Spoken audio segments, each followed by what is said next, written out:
V-22 Osprey je jedno z mojich obľúbených lietadiel, vďaka svojej schopnosti vznášať sa ako vrtuľník. A potom prechádza do letu vpred ako lietadlo s pevnými krídlami, čo mu umožňuje pristáť takmer kdekoľvek. V skutočnosti som za posledných 10 rokov postavil niekoľko lietadiel s kolmým vzletom a pristátím, ktoré pripomínajú Osprey s charakteristickými motormi na koncoch krídel, ktoré sa otáčajú pri prechode lietadla.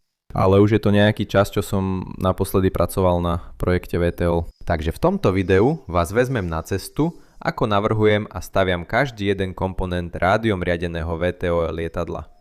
Rozhodol som sa vyrobiť trup z plastu vystúženého sklom, pretože je ľahký a dosť odolný v prípade tvrdého pristátia alebo havárie.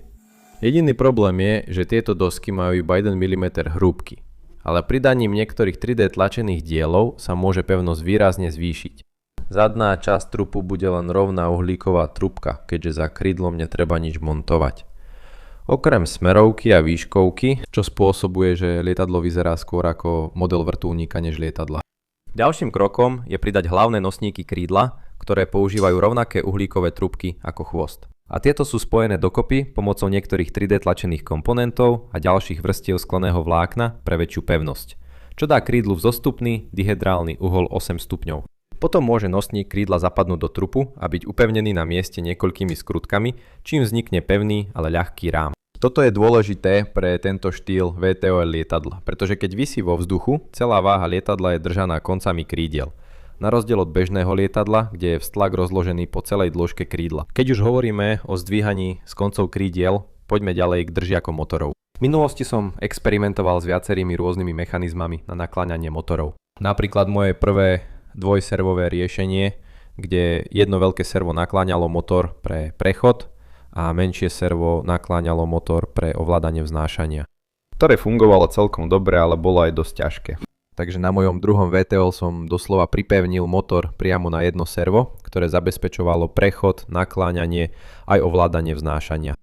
Môj tretí VTOL tiež používal jedno servo, ale prenášal otáčanie cez pár ozubených kolies, aby trochu odľahčil ložiská serva. A nakoniec môj štvrtý VTOL, ktorý používal jedno servo na nakláňanie oboch motorov cez hriadeľ prechádzajúci krídlom, ktorý bol celkom ľahký, ale nebol ideálny, pretože motory sa nemohli nakláňať nezávisle. Takže ovládanie počas znášania bolo obmedzené. Keďže toto lietadlo má iba 2 motory, je to ako snažiť sa udržať rovnováhu na stoličke s 2 nohami. Takže aby lietadlo mohlo ovládať osklopenia počas znášania, musí tieto motory nakláňať dopredu a dozadu. Toto funguje tak, že sa vytvorí posun medzi líniou ťahu a ťažiskom, čo spôsobí, že sa lietadlo začne otáčať.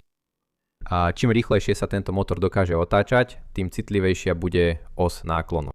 A preto keď bude lietadlo riadené gyroskopom, bude stabilnejšie.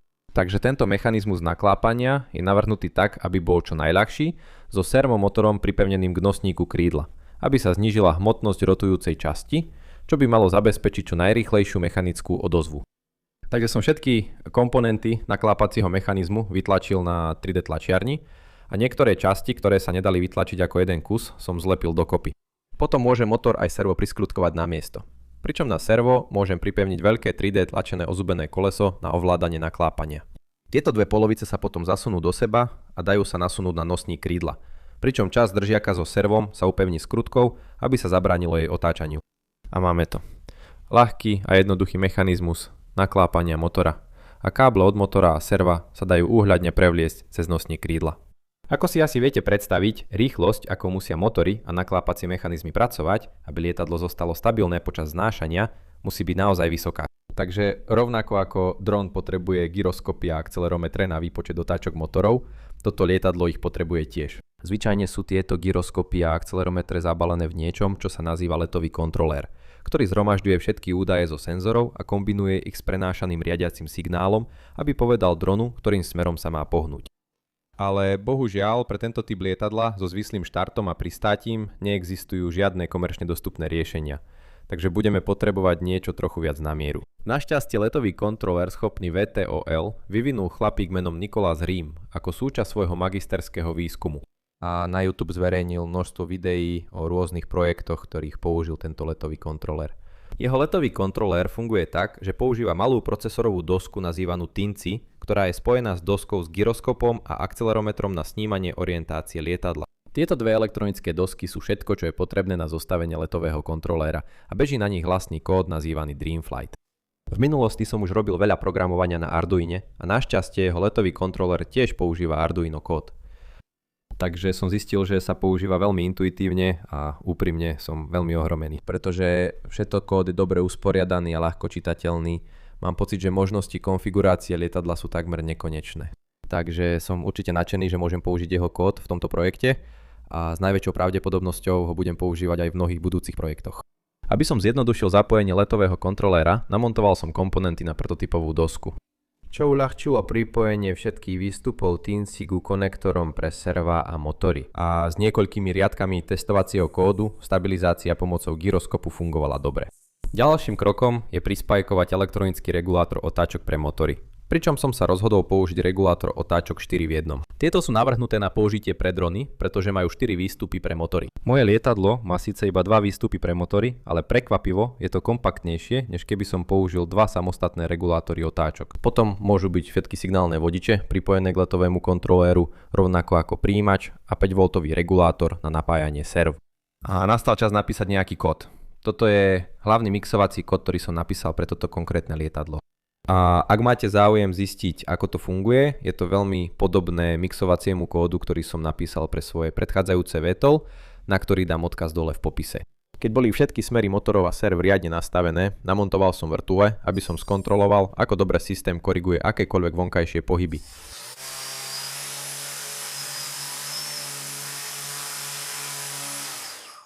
Čo neodporúčam skúšať, pretože to nie je práve bezpečné, ale vyzerá to sľubne. Je čas na prvý test znášania.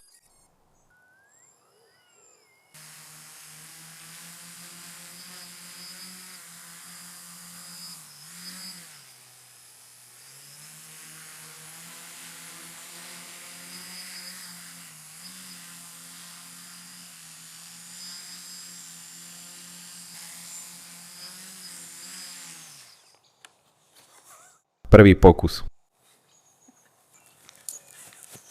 V skutočnosti to letí už na prvý pokus a už sa ide poriadne rozpršať, takže radšej pôjdem dnu. Kým som čakal, kým prestane pršať, ešte raz som si prečítal kód v letovom kontroléri a všimol som si, že som mal nastavený nesprávny letový režim. Tak som zmenil letový režim a našťastie na ďalší test vyšlo slnko.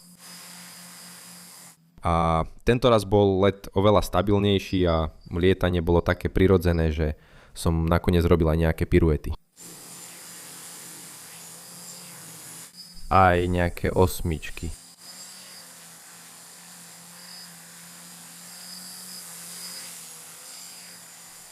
A potom som pristál skôr, než by som ho stihol rozbiť.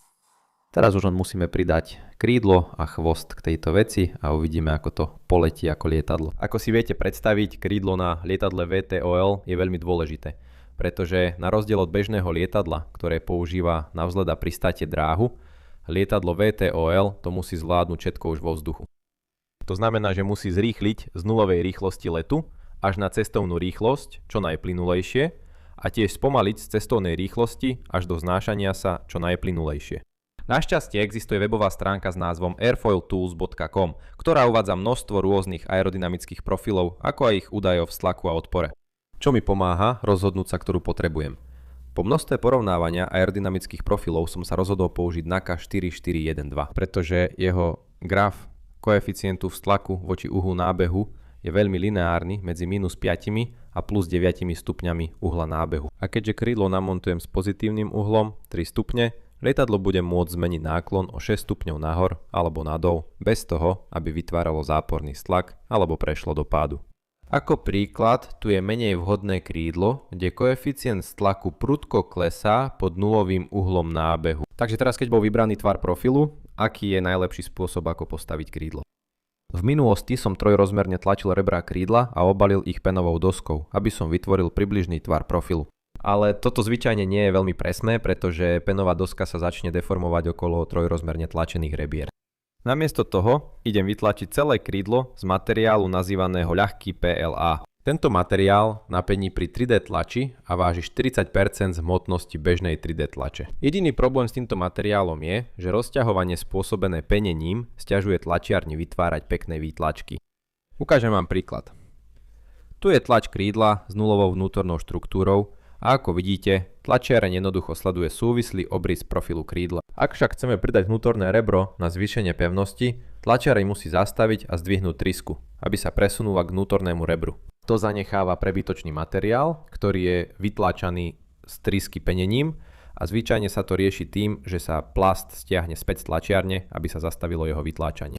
Ale toto nefunguje s ľahkým PLA. Aby sa tomu zabránilo, krídlo musí byť navrhnuté tak, aby tlačiareň mohla počas celého procesu tlače kresliť súvislú čiaru. To znamená, že ak chceme pridať vnútorné rebro do krídla, musíme do ňoho vyrezať takúto štrbinu. Tým sa rebro stane súčasťou vonkajšieho profilu a tlačiareň už nemusí zdvíhať trysku. Čo nielenže odstráni akýkoľvek prebytočný materiál, ktorý zostáva po procese spätného ťahu, ale tiež skracuje časť tlače. Samozrejme, jedno rebro nie je dostatočne pevné na to, aby udržalo celé krídlo, takže som strávil veľa času nastavovaním dizajnu, aby som dosiahol toto. Kde vnútorné rebrá vytvárajú mriežkový vzor a každé rebro má v strede otvor na zníženie hmotnosti. A celé toto krídlo môže byť vytlačené tlačiarňou ako jeden súvislý kus, čo vedie k rýchlej tlači a ľahkému krídlu. Keď boli všetky časti krídla vytlačené, začal som ich lepiť dokopy a na zarovnanie som použil nosník krídla. Každá polovica krídla má dĺžku 64 cm a váži približne 90 gramov. Čo nie je vôbec zlé, keď vezmeme do úvahy, že ide o veľmi presný aerodynamický profil, alebo aspoň oveľa lepší, než aký by som dokázal vyrobiť z iných materiálov. Tieto krídla sa potom môžu nasunúť na nosníky krídiel a následne sa uzamknú do trupu, čím vznikne veľmi modulárny dizajn. Takže ak by sa krídla poškodili a bolo by ich treba vymeniť, môžem za deň alebo dva vytlačiť úplne nové krídlo a jednoducho ich vymeniť. Môžete si všimnúť, že toto krídlo nemá žiadne ovládacie plochy ani klapky. A to preto, lebo dúfam, že lietadlo budem ovládať pomocou niekoľkých rôznych spôsobov kombinovania riadenia. Takže si prejdime, ako sa toto lietadlo bude ovládať pri vznášaní aj pri lete vpred. Začneme s osou náklonu. Ako som už spomínal, ovládanie náklonu pri vznášaní funguje nakláňaním motorov dopredu a dozadu.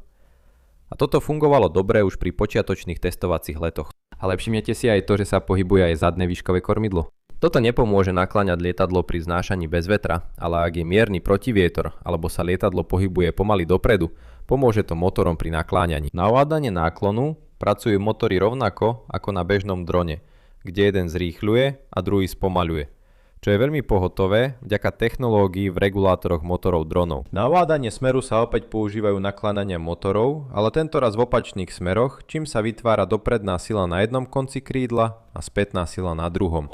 A ako si viete predstaviť, kombinácia všetkých týchto pohybov naraz je dôvodom, prečo je potrebný letový kontrolér.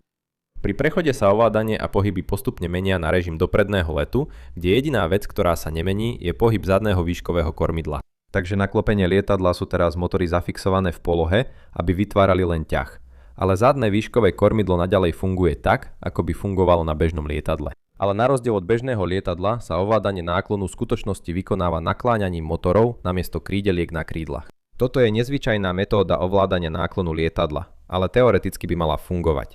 A dokonca by mohla mať aj určité výhody, pretože ovládanie náklonu nie je závislé od prúdenia vzduchu, ako by to bolo v prípade použitia krídeliek.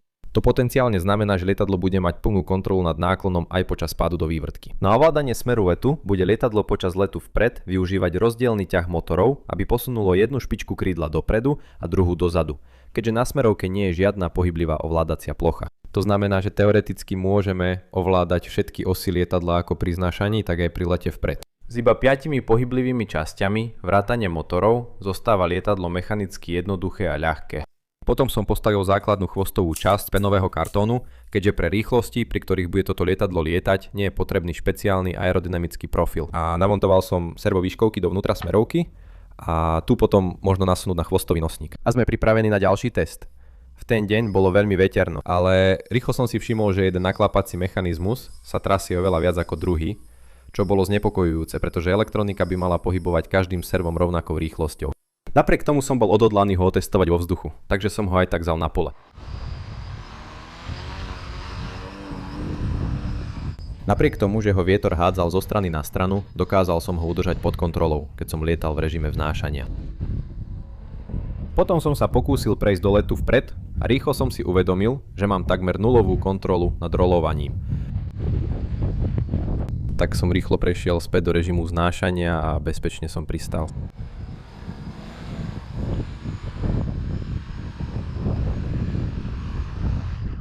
Keď som sa vrátil domov, uvedomil som si, že jeden z naklápacích servomotorov sa nepohybuje tak rýchlo ako druhý a dosť sa zahrieval. Dôvodom bola moja chyba, pretože keď som skladal naklápací čap, neuvedomil som si, aký veľký odpor má. To spôsobilo, že na servomotor pôsobilo veľké nechcené zaťaženie. Aby sa to už nestalo, vymenil som servomotory za oveľa väčšie a rýchlejšie a odstránil som akýkoľvek odpor v mechanizme. Takže teraz aj samotná váha motora stačí na to, aby sa čap pohol nadol. Tiež vďaka vyššiemu krútiacemu momentu týchto nových servomotorov môžem použiť iný prevodový pomer, čo umožňuje motorom sa viac nakláňať a tým pádom by som mal mať lepšiu ovládanie náklonu počas letu vpred. Takže ďalší rýchly test znášania sa v záhrade bol úspešný a obe serva sa pohybovali rovnakou rýchlosťou. Aj keď lietadlo vydávalo dosť nepríjemný vibrujúci zvuk, ktorý bol spôsobený nadmernou vôľou v naklápacom čape. Toto sa však dá ľahko opraviť malou svorkou na nosníku krídla, ktorá zabráni jeho pohybu. Netušil som však, že sa objavia aj ďalšie väčšie problémy, ale s tými sa môžeme vysporiadať neskôr. Poďme si ho vyskúšať na poriadnom testovacom lete.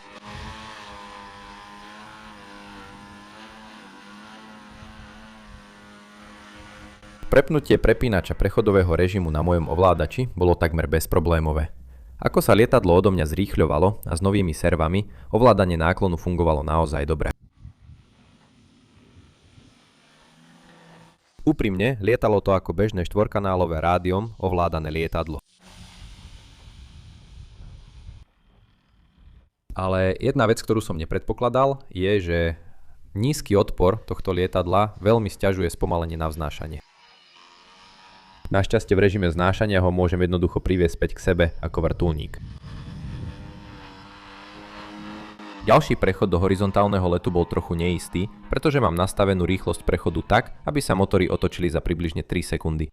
Čo je príliš rýchle a spôsobuje, že sa nos nakloní nadol. A tiež musím trénovať prechody späť, pretože keď zdvihnem nos, aby som znížil rýchlosť, rýchlo stratím vztlak, keď sa krídlo dostane do pádu. Takže čo sa deje s tými vlnkami na krídlach? Ľahký PLA, z ktorého sú krídla vytlačené, sa začína topiť pri približne 200 stupňoch Celzia a trojrozmerne sa tlačí pri asi 245 stupňoch Celzia.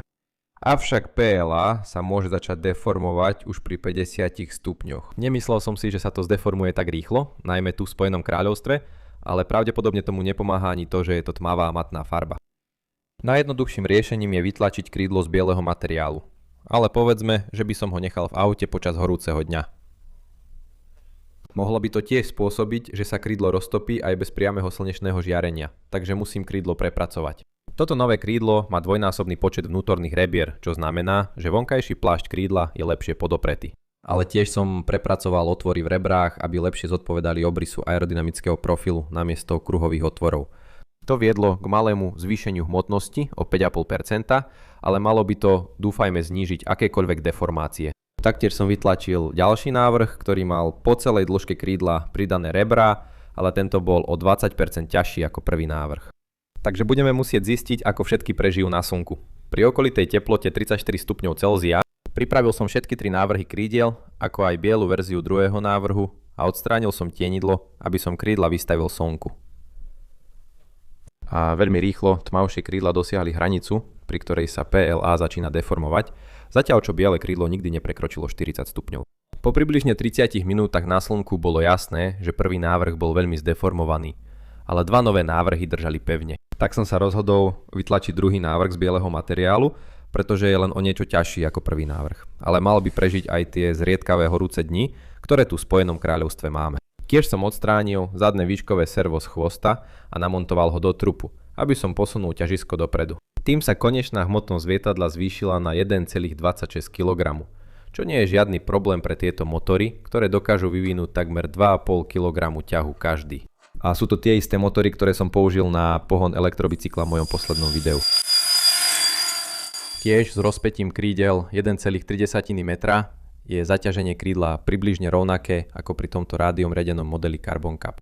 Ale som si istý, že sa všetci zhodneme, že toto VTOL je oveľa lepšie. S novým krídlom si lietadlo ani nevšimlo mierne zvýšenie hmotnosti a prechod do predného letu bol naozaj plynulý vďaka veľkému stlaku a nízkej rýchlosti otrhnutia prúdenia.